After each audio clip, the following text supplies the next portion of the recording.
Marta Kos, komisionerja për zgjerim në Bashkimin Evropian, duke folur për çështjen e Zvornecit, ka theksuar se qeveria shqiptare duhet të jap garanci se do të zbatojë të gjithë legjislacionin evropian në fushën e mbrojtjes së mjedisit dhe sigurisht edhe të specieve, sepse atje bëhet fjalë edhe për mbrojtjen e zogjve. Duke folur në Komitetin për Çështjet Evropiane në Parlamentin e Irlandës, ajo tha se kapitulli 27 për mjedisin është shumë i rëndësishëm në procesin e integrimit. Kapitulli 27 për mjedisin është shumë i rëndësishëm. Shqipëria deri tani ka ndjekur rregullat, ka bërë shumë për të mbrojtur natyrën.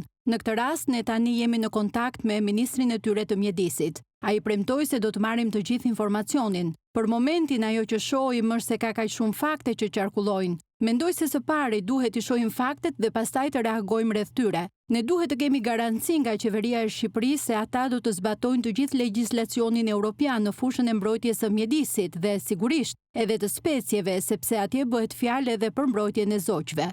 Ndërkohë, ajo pyet dhe për çështjen Balluku dhe raportin e IBAR, ku theksoi se është keq fakti që një zëvendës kryeministre po hetohet për korrupsion, duke pranuar se vendet e Beneluxit ishin kundër raportit të IBAR për shkak të problemeve në Shqipëri me zbatimin e ligjit. Ajo pohoi se ne thjesht ju tham atyre se duke miratuar atë raport, po shprehin besimin në përparimin e Shqipërisë në këtë fushë. Ndërkohë Marta Kos i kujtoi Tiranës zyrtare se zbatimi i kapitujve është vendimtar në procesin e integrimit. Mund të themi në rregull është keq që një zëvendës kryeministre është në ndyshime për korrupsion. Nga ana tjetër mund të themi se kjo agjenci kundër korrupsionit po funksionon. Do me thënë, ky proces nuk ka të bëjë thjesht me plotësimin në teori të kushteve. Kjo është arsyeja pse përsëri procesi është kaq i gjatë. Ne morëm parasysh shqetësimet e disa shteteve anëtare, ato të Beneluxit dhe Gjermanisë në lidhje me standardet për sundimin e ligjit në Shqipëri, i njohur ndryshe si raporti IBAR. Ne thjesht ju tham atyre se duhet miratuar ai raport dhe po shprehim besimin për përparimin e Shqipërisë në këtë fushë,